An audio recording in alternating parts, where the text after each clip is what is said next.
Ladies and gentlemen, welcome to today's video. We're going to be going through my top advertising strategy for 2025 to print money and increase your odds of hitting $1 million months. Your statistical probability to ever get there is 0.1% according to the US Bureau of Labor Statistics. And that stat, by the way, is just to make $10 million a year, let alone the big $1 million months where you get all the way up to $12 million a year. Over the last decade, we got our 39th recently, $1 million month clients, and we take all their top lessons on this channel that have gotten them there, that have helped get them there, that keep them there, and we distill them down into bite-size, put you on game style videos, all for free here on the channel. So welcome back if you're already a subscriber. It's a pleasure to have you and drop another banger on you today. If you're new to the channel, it's all we talk about around here. Hitting $1 million months. Not a one-off month, consistent months. We like it to be plural, okay? Without further ado, let's dive into today's topic. So there's three main things that we always pick between whenever we get started with an ad campaign and trying to make money for clients, okay? Those three things are the initial direct response advertising strategy, the conversion mechanism, which would be the funnel, and then we also add the supplement campaigns. Our supplement campaigns are generally our content marketing propaganda machine campaigns. These range from all kinds of strategies, but the one specifically that we use again and again and again today, 2025 onward, and that we've used a lot throughout 2024 as well, where it was originated, is the hammer them strategy. As a matter of fact, I have an entire playlist on my channel dedicated to my content marketing strategies that you can check out in depth. But today, I've got another banger for you, and I'm excited to go through it again. We find ourselves routinely using this hammer them supplement content marketing campaign in order to increase the conversions of whatever conversion mechanism and the effectiveness and ROAS of our ad strategies. It is a strategy that you have to understand in depth, and that's what I'm going to cover with you here in today's video. Okay, so my top ad strategy for 2025, we refer to it as the hammer them strategy. Now, I'm going to explain where it comes into play so you can know when it's best to use, what amount you're likely going to need to set aside for ad spend for it, and in addition to that, where it typically pairs best. So some of my favorite direct response strategies that we find ourselves consistently using no matter what the high ticket product or service is on a pretty routine basis. And this is where it generally starts, okay? It starts with picking the direct response campaign type that you want to run, okay? So for us, I have an entire video, by the way. It's one of those S tier list videos where I specifically rank like what funnels have the most effectiveness for hitting $1 million months, what conversion mechanisms. I'd really encourage you to check that out if you haven't done so yet, because there's more,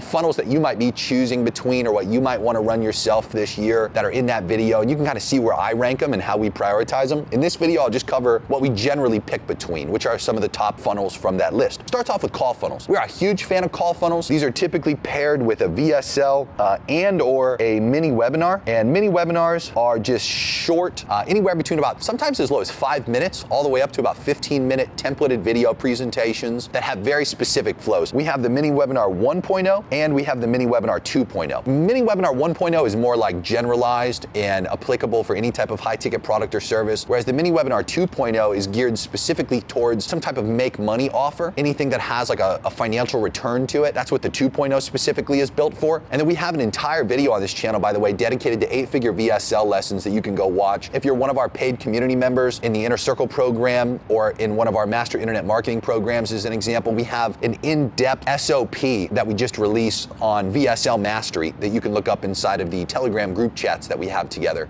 You can also just shoot me a DM in the instance that you're already in one of those communities and you can't find it. We'll be sure to shoot it over to you. But either way, we always start with a call funnel in most instances, but there's a few other funnels that we'll also generally pick between depending on the skill set of who we're working with. And another one of these is typically a webinar. We're a big fan of webinars, generally done monthly. We like to go big rather than breaking them into like weekly webinars or even bi-weekly webinars. The logic of like the monthly webinar, we're generally going to spend somewhere between as low as about $30,000 and as high as about $80,000 on a test campaign for a webinar when we initially come in and work with a client. We generally will defer to a call funnel if they already have a good sales team that's used to doing that, which most of the businesses that are going to be scaling on paid advertising, that's the case when they sell something that's a high ticket product or service. Not every business owner is skilled at webinar presentations. Not every business owner that we work with has researched and watched a tremendous amount of webinars. And in addition to that, like some of them just aren't good talking heads, and that simply means like they can't sit down in a non-scripted way like what I do for you here and just provide a tremendous amount of value and flow in a sequence. Not everybody has that skill set, to be fair. So we don't generally rely on any kind of webinar if that's the case. If they do have great talking head skills, if they have watched webinars or maybe even tried them in the past or still do them now, just at a smaller scale, we will definitely have webinars webinars on the table as an initial direct response strategy that we will use. Okay, in addition to that, we have what we refer to as the Hydra. Now, the Hydra is an instant form campaign, which you can leverage on any specific ad channel that has those lead forms that are built into the platform. So instant forms, typically in almost all these scenarios, will start on Facebook and Instagram as the ad channel, and then generally will roll out to YouTube and TikTok as secondary or third order channels that will then start spending money on. It depends on if they're already a YouTuber or not, and potentially already have like a large audience that's remarketable on YouTube and like very little on Instagram or Facebook as an example. However, keep in mind, I made an entire video on this as well on YouTube where we talk about what ad channels you should be prioritizing and in what order, and Facebook and Instagram is generally where people start. It has the highest hit rate out of any specific ad channel in almost all instances to actually make money back for that business without having to be perfect and without having to have mastered the channel yet. It simply put has the highest stick rate when you throw something against the wall and see if it's actually gonna land or not. So keep that in mind. Regardless, the Hydra is one of my favorite strategies. Although to be fair, it can be quite overwhelming and it's not something that I routinely get to pull out of my pocket and say, let's use this. The Hydra is an instant form strategy where we leverage conditional logic in the lead form. We use the conditional logic not just to only allow high quality people who are qualified based on their answers through to the sales team, but we also use it so we condition the pixel. Again, we have an entire video on the YouTube channel dedicated to pixel conditioning that I'd encourage you to go watch if you don't necessarily understand what I'm saying or about to say. Pixel conditioning is important to understand here. When we use the lead form and we use conditional logic and we only allow qualified people to report back to the pixel in that results column, it goes after more of that type of person. Whenever you allow unqualified people to come back and hit the pixel, you got a problem. There's a high probability that that pixel starts to leverage that data for who it determines to go after next. It kind of starts to override your targeting, especially when you have broad targeting or the advanced audience targeting turned on. It will go after whoever is starting to convert and report into that results column more than anything else, and far sooner than most advertisers realize. There's a historical benchmark where it's about 50 conversions a week where an advertiser is convinced that that's only when the conditioning starts and when it'll really start to leverage the data of who's starting to convert for who it goes after next. And although yes, the more data that it has, the stronger that bias is of who it's going after next, it's still just based on the initial conversions that come into the campaign from what we've seen again and again and again, especially recently, leverages that data and starts to go after those other people. So the reason I'm a big fan of the Hydra, for the same exact ad dollars that I could put towards a call funnel, if I put it towards an instant form campaign like the Hydra, I get about a 5-to-1 difference in lead volume, meaning I'll get 5x the volume of leads through my Hydra campaign comparatively through my call funnel campaign. My call funnel campaign, let me just do some simple math for you. If my cost per call for a qualified call is $100, okay, and my sales team only wants qualified scheduled calls, well, for that $100 spent, I got one person that my sales team can communicate with if they show up at all. With the Hydra campaign, I have to have a sales team that's very hungry, that doesn't care if people schedule,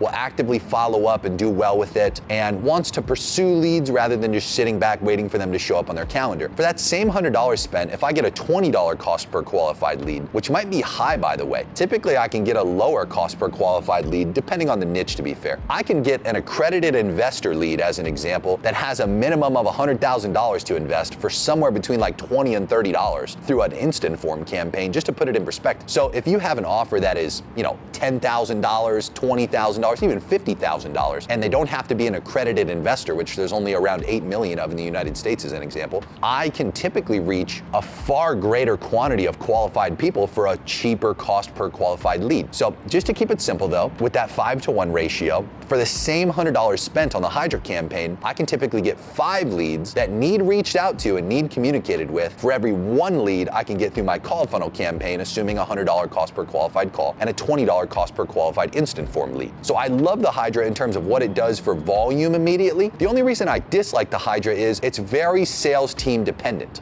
Okay? I have to ensure that the sales team is just hungry dogs, okay? I can't have fat cat closers that just want to sit on their ass all day and only get scheduled calls and they never follow up and they get mad and say that people are disqualified if they don't show up for a fucking call. Like, we don't want people like that to be working on a strategy like the Hydra. They will fail miserably with it. If you have a real sales team that is not necessarily doing outbound, like meaning they're not doing cold outreach to people who don't give a fuck about about what they have to sell. They're just reaching out to people who filled out a form and want to get communicated with. So yeah, you might have to text them a few times before you actually establish contact. Yeah, you might have to call them a few times or email them a few times before you establish contact. Your contact rate can typically be as low as about 15 to 25%, all the way up to about 70%, depending on speed to lead, depending on how you're communicating to leads, and depending on the level of fuck that the lead actually gives about whatever it is that your form specifically articulates you want your team to talk to them about. There's plenty of variables that I know that range is very wide, but I digress. The point I'm trying to make is simple. When you use the instant form campaign, the connection rate and obviously your conversion rate against total qualified leads that came in dictate whether it makes more sense, and sales team skills dictate whether it makes more sense to run one of these over the other. But these are the big three. These are typically what we're doing, and also these are in the order that we'll typically consider doing them. The only way that these rotate in order is based on some of those little caveats that I articulated when I was going through each one of these. Are they good at webinars and already doing webinars? With a sales team full of hungry dogs and not fat cat closers, that could shuffle around the priority and make me consider the Hydra first. In all three of these scenarios, I then have my supplement campaign of the Hammer Them, and that's where the Hammer Them campaign really shines, okay? So my supplement campaign is really important to understand. This is where we're going to introduce a content ad strategy, some content marketing, a propaganda machine, okay? With the Hammer Them strategy, this involves about 30 to 50 pieces of content that are all in these 4 quadrants, okay? These 4 quadrants of content typically align to what people need to know in order to give a fuck to show up, talk to your sales team, or go to your webinar, or whatever it is that you're specifically pushing people to. And so when we make 30 to 50 pieces of content that fall into these 4 quadrants, we can typically increase the level of interest that a lead has prior to actually interacting at the stage of conversation with a salesperson, enabling our salespeople to get turned into cashiers. The 4 quadrants, to be clear, are the questions that people have, the second layer questions that come up after original questions get answered, objections, and expectations. Questions, as an example, would just be the things that people generally want to know about whatever it is that you're selling. Whatever your product or service can do, those are generally some of the things that you could consider as first quadrant question, okay? Now, in some instances, questions get answered, and then second layer questions come up as a result of that original question getting answered. I always use this example of New York bagels, where people from New York constantly flex that their bagels and like pizza bread is better than everywhere else on earth. And when you ask the question, the original question is, why are they better? Most of them don't even know the answer, by the way, besides a surface level answer of just saying it's the water, okay? But they'll answer with, oh, it's the water. The water makes our bread better. Well, that doesn't satiate your answer. You see what I mean? Like, it doesn't really give you what you're looking for. It creates a second layer question as a result, which is, what's different about your water? You see what I mean? So technically, although the first question got answered, it immediately prompts a second question. And once the second question gets answered, which, by the way, just in case you actually want to know, they apparently have higher mineral content in their water than other places. It's soft water rather than hard water. And that apparently actually creates differences in their bread. So it's technically true, but I digress. Once the second question gets answered, that's when you actually walk away with feeling satisfied with the original question. That's where you actually feel like you got the answer that you wanted. So you got to consider that when you're going through these pieces of content that you're going to create. The third thing is objections. Objections can be as simple as like pricing-based objections, how long it's going to take somebody-based objections, when it's most appropriate to do throughout the year or their life type objections, all kinds of stuff, you know? Fourth, expectation. Expectations are typically what's required of the individual who's buying from you in order to actually get success with that product or service, or get the result that they specifically bought the product or service to achieve, okay? You have to create 30 to 50 pieces of content. Oh, and by the way, total side note, we are developing through one of our AI developers that we have on staff now, a tool that we are gonna roll out to all of our Master Internet Marketing and Inner Circle members. We'll be testing it with the Inner Circle members first. We have our mastermind coming up here in the middle of the month at the Penthouse for Q1 for the Inner Circle members, January 18th and 19th, and we'll be rolling out this specific software at that time. We'll be testing it throughout the second half of January with those guys, and then from there we'll roll it out to our other student communities like the Master Internet Marketing group. There'll never be a time where we roll it out publicly. I put you on game on YouTube for free. I do eventually want you to ideally spend money with us, of course, and to get access to this specific tool, just be a part of one of my communities like Master Internet Marketing or the Inner Circle membership, and you'll get access to this. The tool is very simple. It's going to give you the ability to enter in product details, offer details, audience details on who specifically you're selling to. It It takes the entirety of the Hammer Them SOP ad strategy document, and it uses all of that information and dozens of examples of content out there in the wild from our clients that we execute the Hammer Them strategy for. And then what it does is it creates your 4 quadrants of what you should specifically film for, which will make this a little easier rather than having to come up with it on your own. I will say this though, we didn't have that tool up to this point for the last entire year of running this specific strategy and spending millions of dollars on it for clients. It's very easy to come up with. You generally need to talk to your sales team in order to come up with these types of questions. You need to reflect on what specifically from like a third-party perspective, from a new leads perspective, they have for these 4 different quadrants, and you just need to make very simple pieces of content for it. All of these pieces of content, you want to think with optimizing them for reels. They're typically 90 seconds or less, and then what you're doing with them, just to be clear, is you're running an engagement campaign. The engagement campaign is optimized for video views, and more specifically than that, it's optimized for through plays. Lastly, and this is a very technical part that you need to make sure that you master, each video should have its own ad set, okay? So each individual video is within its own ad set. So you have like your Hammer Them campaign. In this example, let's say you have the 50 pieces of content. You'd have 50 ad sets all targeting the exact same thing. I'll talk more about the targeting here in a moment. From there, each individual ad set only has one single video in it. And that one single video, you're gonna create a 3-second exclusion, okay? So that 3-second exclusion is going to be what you exclude on the ad set that contains that video. That way, once somebody watches that individual video, they'll never see that video again after watching 3 seconds of it, and that's what'll rotate them to the other 49 videos in this hypothetical example. Now, what do you do in terms of the targeting, right? Who do you actually target with this? And that's where I call it a supplement campaign. So when you look at this for what it is, okay, a supplement campaign, it goes strategically into these different direct response conversion mechanisms at key points. And I'll give you examples for literally all 3 of these. So let's use the example that it's a call funnel. In a call funnel, we typically have a few things that happen. We have our initial direct response ad, okay? And in our direct response, we have a lot that happens on the landing page that follows. We usually have our VSL and an application and a scheduler here. I have an entire video on how to generate 40 to 50 qualified calls per day, a true masterclass video, a little over an hour long, that goes through all of the best practices for call funnels. Whether you intend on generating 40 to 50 qualified calls per day or not, I'd really encourage that you watch that video because it goes through the best practices that all the big dogs use. That's why I consistently pick on those little small fries that only teach you how to do a fucking 100K a month. Those little guppies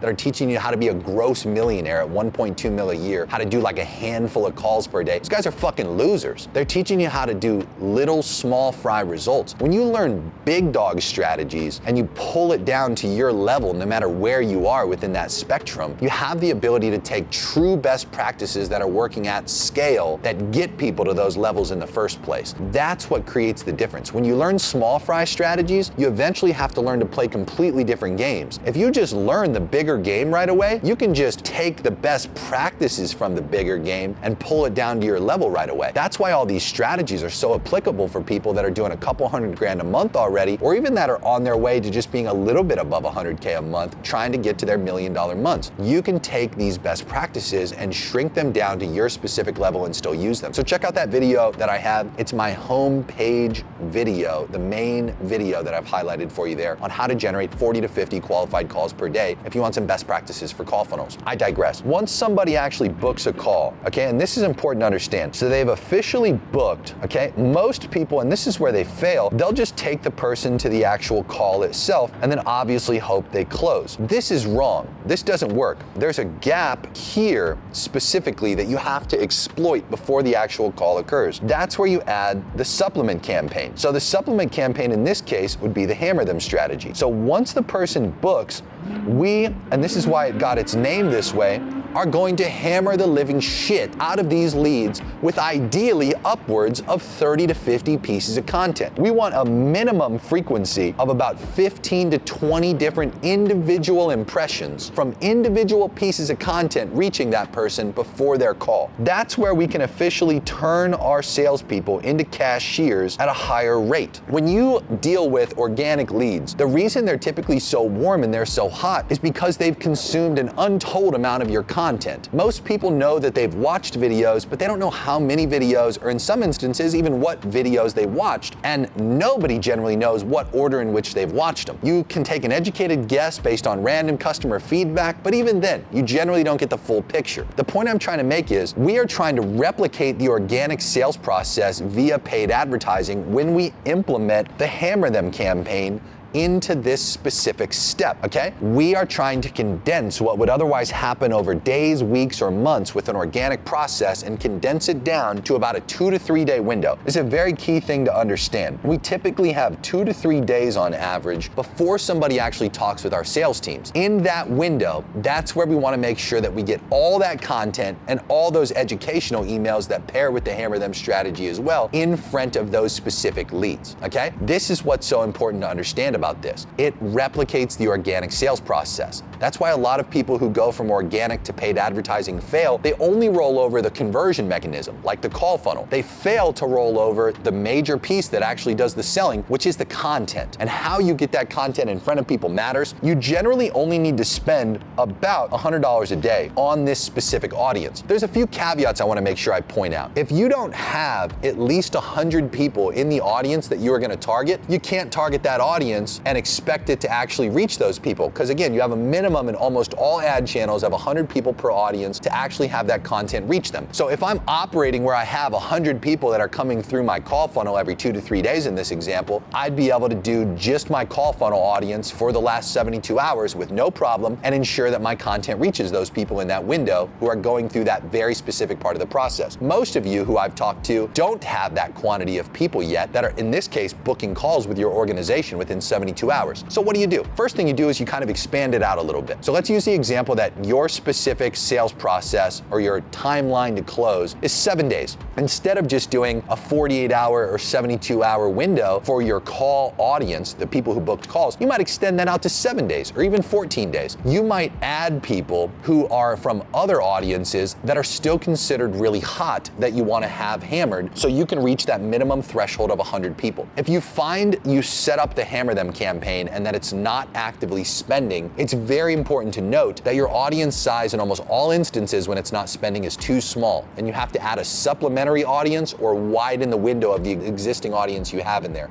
Another important caveat to this, if you have like a literal exact 100-person audience, keep in mind your match rate is never 100%. Match rate meaning, okay, out of everybody that's in the audience, how many people are actually matched with their Facebook and Instagram profiles to become targetable? It's generally not everybody. Some people might go through your call funnel and enter different emails and phone numbers that are not paired with their profiles. They might convert at a later time on an IP or a mobile IP while they're rotating around on cell phone network and not be matched to their Facebook or Instagram profile. So you can't shoot for 100 exactly. You always have to shoot for a number that's greater than 100 in order to actually have 100 people that are targetable within this step of your audience. You see? So that's why I mentioned supplement audiences. Supplement audiences could just be people that are going through your pipeline that have been tagged in the CRM as like hot leads that just haven't bought yet, that you want to keep content in front of like this. Add them in there along with the people who booked calls. Maybe you're running a few different call funnels or a few different conversion mechanisms like a webinar and like a DM strategy or like an instant form campaign. You can also consider adding in like very tight windows of those demographics as well to these audiences. That way you can reach that threshold of having 100 matched people targetable so you can actually get this campaign to spend. It is critical for understanding what it does. You've heard me say it replicates the organic sales process. Well, what tactically does it actually do? It increases show rate, it increases close rate, it typically condenses sales timelines, it reduces funding in most instances, and it gets you more pay-in-fulls. It also, and this is the most important thing to understand, dramatically increases trust and activation rates in users going out and actually using your product and service. It gets them excited. The whole point of the Hammer Them campaign is to increase interest levels. Whereas traditional leads come in with different levels of interest, conviction and being sold is way up here. Let's just label it sold. People who are sold, that's where they have to be to obviously purchase. The initial level that they come in at on the interest spectrum is just curious. Above that, you have general interest, and then above that, you have highly interested. And your goal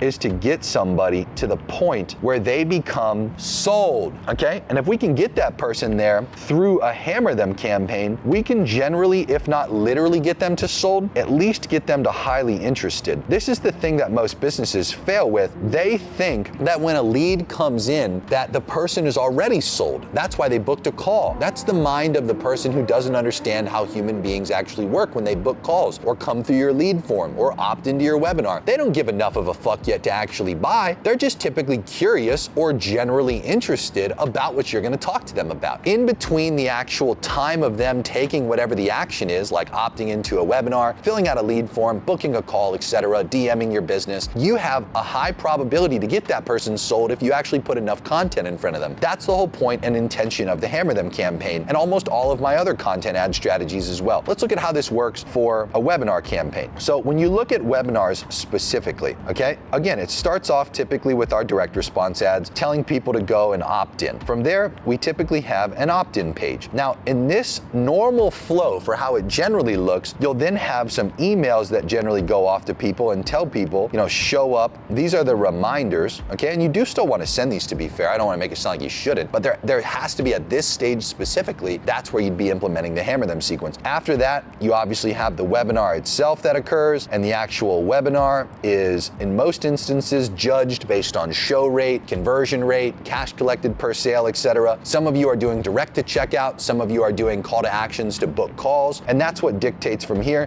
what happens next. So you have the people who go to checkout, and then you also have the people who will then book a call, and then those people specifically then have to show up to the call, and then from there those people close, okay? So at this specific stage where you're doing your show up and your reminders, you would want to add the Hammer Them to this step, okay? So anybody who opts in, and in this case for almost all instances, you're gonna have to spend a little more on the Hammer Them than you would in a call funnel. Call funnels typically have less volume. So for that 72-hour window from the time that they booked before they actually show up, you only need to generally spend somewhere between like $50 to maybe $150 a day to achieve the desired frequency that we're after, of getting all that content in front of them in that tight window. When you look at a webinar, like for us as an example, if we spend $50,000 to $100,000 on a webinar for that monthly event that occurs, what's gonna happen is very important to understand. We're gonna get thousands, sometimes 5,000 to 10,000 people, give or take what our cost per lead comes in at, and we're gonna have to increase the budget of the Hammer Them and also widen the window. So in this case, it's a little simpler and we have a higher probability of obviously getting our match rate to occur to reach these people. We're gonna create a custom audience. It's gonna be a customer list. We're gonna upload dynamically people that register to that list in real time. We're gonna have that list as what we're targeting in our Hammer Them campaign that I talked about earlier. In that Hammer Them campaign, the same exclusion applies to each specific ad set. Anybody that watches the 3 seconds of that video within that ad set gets excluded, and that's it. From there, they'll see one of the other 49 pieces of content or one of the other X amount of pieces of content that you load into your Hammer Them. I also just want to take a brief moment, since we're talking deeply on the Hammer Them strategy here, and just take note. Okay, a little bit of a side note, but it's important to understand. Sometimes people come to me like after they join into my Inner Circle program or after they join into my Master Internet Marketing program, and they say something along the lines of like, hey, I'm doing the Hammer Them, but I only have like 12 pieces of content. Well, no, you're not doing the Hammer Them.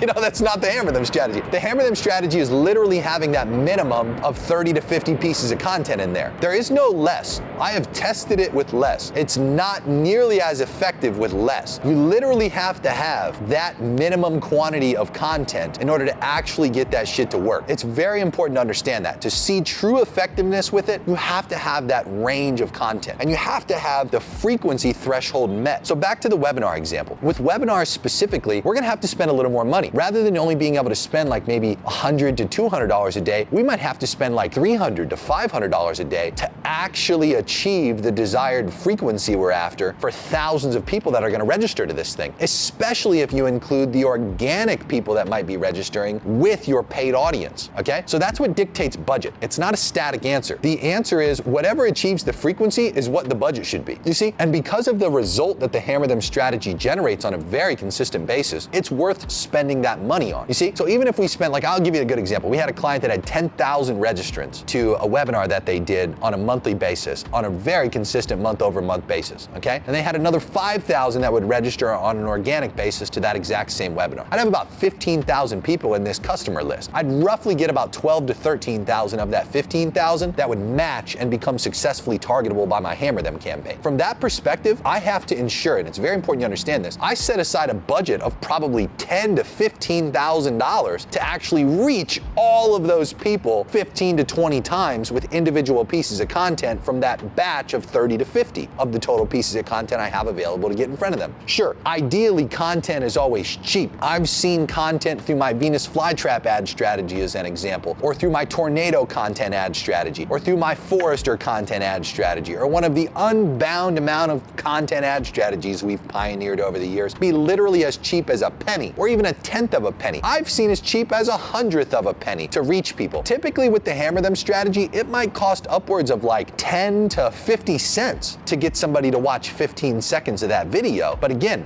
the difference that we see in the warmth of leads, the difference in the statistics that we're judging the effectiveness of the hammer them by always makes it worth it, even though there's such a large discrepancy between what normal content costs can be versus what we're gonna see in the hammer them costs comparatively to do this hyper intensive retargeting. Obviously in a webinar campaign, just to take note, rather than having a 48 to 72 hour window to get your impression count in, you have a broader duration of time depending on when you started getting registrant. If I started advertising for a webinar about 14 days out from the webinar start date where it goes live, I have a full 14 days where I can achieve that target frequency. Obviously, I have to account for the fact that there's people who are registering closer and that there's people who are registering the full 2 weeks away from the webinar. Generally, and this is very important to note, the people who are registering farther away have the higher probability to not show up. They have the higher probability to skew our show rate in a negative way. Those are the people that we really want to focus on most with our hammer them sequence, meaning as people register for the webinar, I want to keep the most content in front of those people first. And then as people are registering closer to the webinar, I don't necessarily need to get the same frequency count for somebody that registers the day before. They have a high probability to show up because it's the day before, meaning the people who register sooner generally have a higher probability to show up to that webinar. Important to take note on. You might think, oh, well, therefore I should only advertise a few days out. I'll make an entire video for you here on YouTube on just webinar mastery because there's a tremendous amount of lessons. We have one that goes very in-depth on it called how to print with webinars legally, how to print money with webinars legally or something like that. It's on the channel as well if you want to go check that out. But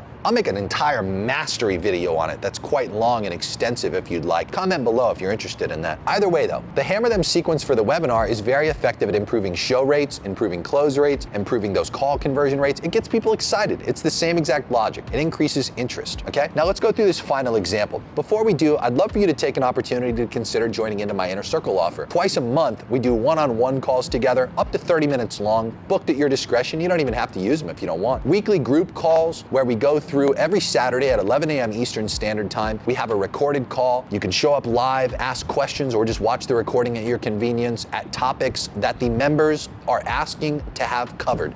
This week, as an example, we're covering direct response ad creation mastery. It'll be quite long and extensive, and they'll make a lot more money as a result of it. We do quarterly in-person masterminds. We also stream them live, and we record them and have an entire library full of all of our historical masterminds together that you can go through. And then lastly, we have our Telegram chat. There's a little over 120 people a part of the group currently, and I would really encourage that you dive into the group, look through it, stay active, monitor it, participate in it. It's just full of rich people trying to get a hell of a lot richer. Open place to ask questions amongst your peers that you get genuine feedback from people like myself and everybody else. You can also DM me in real time when you have questions. We can send audio notes, voice notes, text, whatever you prefer. It's a great place when you're trying to get richer to be a part of in order to get even richer than that. So without further ado, let's dive into the last example I provided, which is the Hydra. Now the Hydra, remember, is just an instant form campaign where we have people filling out forms with conditional logic in them, only allowing the qualified people to go through. It starts off the same. We have our direct response ads. Once somebody fills out the form itself, which pops up upon completion of just pressing the button, they typically get routed, by the way, after filling out the form to a mini webinar page or a VSL page that has a scheduler on it, okay? Since the form acts as the application, we'll just drive them over straight to a VSL page that has a scheduler. And assuming you're only capturing qualified people, you'd want those people to book anyway. The good news is we can typically see about 30 to 60% of people that will book as a result of filling out that form. It's a great strategy and it generally competes with a cost per call that you'd get through a regular call funnel anyway. You just get the added benefit of having 5x the volume of people to communicate with for your setters or closers, whatever team structure you're gonna use from the form itself. I digress. Whether somebody books or not, we don't care. That's not the point of them going through the form. The point is just to capture their information in the form and immediately have people reach out, okay? So whether they book a call or not, they're getting calls, they're getting texts, they're getting emails, etc. okay? Point I'm trying to make, where does the hammer them come in this particular example? We ideally have it come in right after they fill out the form. Again, like the webinar example and unlike the call funnel example, you typically have a higher volume of people that are gonna come through your form, about 5x the volume of a call funnel. I can determine with a little bit of testing data, every business has a slightly varied amount of time for how long it takes to actually establish communication successfully, and more importantly than that, how long it takes to actually have meaningful conversations with those leads that come through the forms. Sometimes it's literally within the day. Sometimes it's within a few days. Sometimes it's within like a few weeks, depending on, again, the caliber of lead that you're trying to attract and talk to. For our raising capital niche as an example, it can take upwards of 20 different communication attempts to actually establish contact with these leads. For an info product or some type of just high ticket product or service or agency services as an example, it can be literally within that day or within a couple days max. Your hammer them window here is defined by that specific window, okay? You wanna consider two main things, which is number one, meaningful, well, I should say number one is technically just the initial connection, okay? The initial connection is what you wanna judge first. From there, you then have what we call meaningful conversation, okay? The meaningful conversation is where they're actually like engaged as a lead and starting to have like an actual sales call, okay? These two windows are a little different. This is an example might be, let's say 1 to 3 days on average. This meaningful conversation could be like sometime between 3 and 7 days. So therefore, when you take these two windows and you specifically ask, well, when should I start hammering them or how long should I hammer them? I generally just defer to those two specific windows. In this case, if I had 7 days on average until a meaningful conversation occurs, my hammer them window for how long I'm keeping the leads in the hammer them window is 7 days, you see? And then from here, and this is one of the things I love about talking about this stuff on YouTube for free, they miss out on the key parts of the strategy that make it even more effective than what I'm just covering here. Like, what do you do after the window occurs where you're no longer hammering them? Well, for us, we have all kinds of things that we'll do with people after they're done getting hammered that we'll do as like follow-up nurture campaigns. But I hold that stuff back for our paid inner circle members and our paid students and our master internet marketing community and our clients, of course. So again, I feel tremendously bad for people that are getting duped by these like just copy and paste small fry personal brands that are trying to literally just watch the same videos you're watching now and just go fucking act like they created the same shit and they haven't even spent money on it, which is insane. Or if they have, they just literally started doing it right after they watch our videos, you know, then they turn around and try to teach it to you guys. It's a damn shame. But anyway, good news for you. You're here, you're watching this video and you're learning from the pioneer himself that originated these things. And I'm pumped to continue putting you on game. Very important to understand, just to be clear, the hammer them window means, okay, I have a predefined audience for when people are getting added in and then when people are getting removed from that same audience. That's where you want to have the hyper aggressive, extreme frequency of content. After that, you still want to nurture them, but you typically reduce the frequency, so therefore you reduce the spend dramatically on how much you're having to spend to continue following up with them. Most people are going to convert within your predefined, this is what we're historically seeing as our sales cycle timeline. Yeah, there might be some stragglers who convert later, but they require more like general nurture and follow-up. They shouldn't have a heightened spend going towards converting the people who fall outside of your sales cycle window, okay? Just keep that in mind. Anyway, these three examples that we've covered, the Hydra, webinars, and call funnels, and where and how specifically to use the hammer them sequence, I love. I mean, I'm so glad I get to sit here and put you guys on game to this and help you guys make more money. Every single one of our clients that does $1 million months uses these exact supplement campaigns and then some for their daily routines. They're all milking the shit out of these in 2025 onward. They've been milking the shit out of them. And hey, maybe you can be the next one to milk the shit out of it. Again, if you're not subscribed to the channel, please drop us a subscription. We'd really appreciate it. Tap that little notification bell. I'm not sure which one of you guys it was, but one of you guys tagged me on Twitter recently and was saying you created a Slack bot to notify you every time we drop a video. I thought that was pretty cool. You know, shout out to you for doing that. Thank you very much for being here and watching these videos. I hope you go out there and get richer with this information. That's what it's all intended to do. And check out some of my other videos if you haven't done so yet. Every single video on this channel is dedicated to helping you on your path to hopefully hitting $1 million month. You know, yeah, the odds are infinitely low. 0.1% according to the US Bureau of Labor Statistics. But hey, you still have a chance, I guess, right? There's like that 1.1% of germs in Purell that still live after you get splashed with the alcohol, you know what I mean? Maybe you're that germ, who knows? Probably not, but maybe. All right, go get richer. Talk soon.